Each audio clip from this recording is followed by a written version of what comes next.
إذا أنا تجاوزت عليك وأنت أضمرتها في نفسك، يمكن أنا أنسى، يمكن أنت تنسى، ما تتجاوز بس تنسى، بس الله ما ينسى.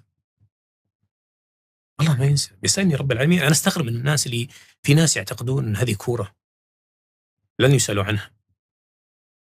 في ناس يعتقدون أنهم إذا كذبوا، إذا أثاروا متعمدين الناس أغضبوهم، يعتقدون أنه كورة أحد بيسألك عنها.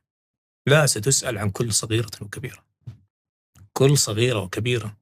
يعني أنت اليوم لما تطلع تكذب كذبة وأنت داري أنها كذبة في سبيل أنك تحقق مصلحة فريقك ولا مصلحتك أنت الشخصية، في المقابل ما بقول مئات ولا آلاف، بقول عشرات، في عشرات الأشخاص ماتوا غبن، مشجع مسكين قاعد يشجع فريقه، تجي أنت بكل بساطة بتمر عليه كذبة وتحرق دمه.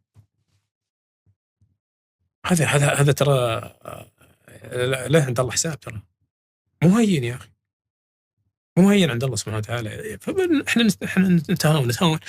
اعتبرها جزء من الأمانة، اعتبرها جزء من حلية المال اللي يدخل عليك، اللي تتكسب به أنت.